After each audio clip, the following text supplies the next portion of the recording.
mechanics the only trade where people like expect you to work for free? I don't think that mechanics are the only trade where people are expected to work for free. But I think it's probably the most abused trade. The reason I say that is because we have to do electrical, we have to do plumbing, we have to build hoses and HVAC lines and connections to things that may rot out where we don't have parts available. We have to do all types of work with our hands, and we have to have all this knowledge of refrigeration and heating, air conditioning, mechanical ability, electrical ability, communication ability with all the modules and stuff.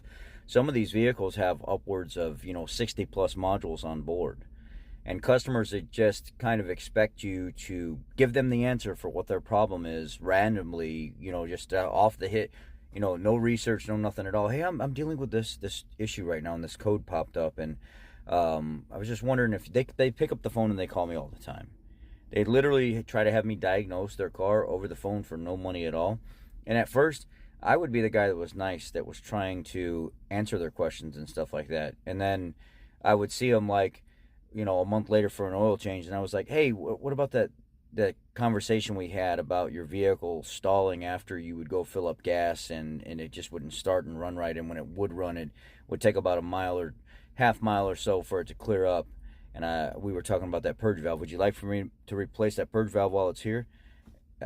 Oh, no, I already replaced it. Oh. So it starts to make sense.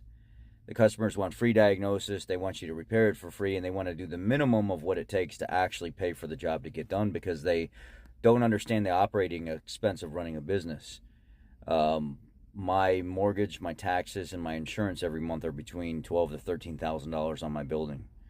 I have $40,000 to $50,000 in payroll every single month.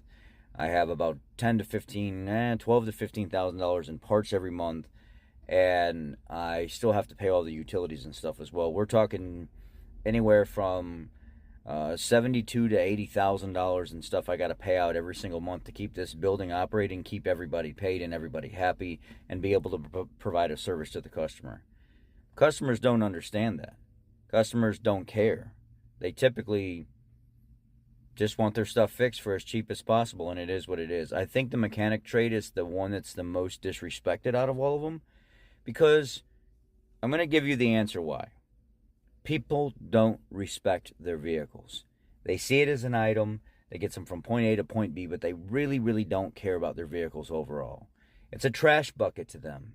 Their kids destroy it. They destroy it. They let stuff go for too long before fixing it and stuff. Granted, I know some of that is because people don't have money. They don't have the means to fix it. But a lot of it is not that. A lot of it is people really just don't respect their vehicles in general, and that transfers over into them really not respecting us. And also, there's so many people out here calling themselves mechanics and technicians, and they're actually tainting the name of mechanics and technicians, because they're not. They're just some guy that learns how to take stuff apart and put it together, and they've really never learned how to do the job correctly. And it taints the image of us in people's minds, and they think that we're going to take advantage of them. They think that we're going to steal from them, we're going to rob them, whatever it may be. We're going to overcharge them. That's not always the case.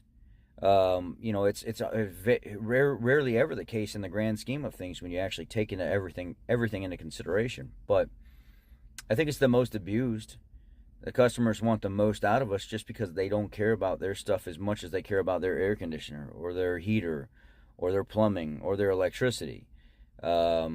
Those things they'll never question, an electrician or a plumber or somebody, because that directly affects them 24/7. Because it doesn't have to physically affect them. If they're not home and the electricity's off, bad things can happen. Or if the heat's not on, or the air's not on, or the dogs are left at home, or the kids are at home, or whatever it is, or that's so important to them because it directly affects them. They're not going to argue with that. Okay, we just pay it. We'll just pay it.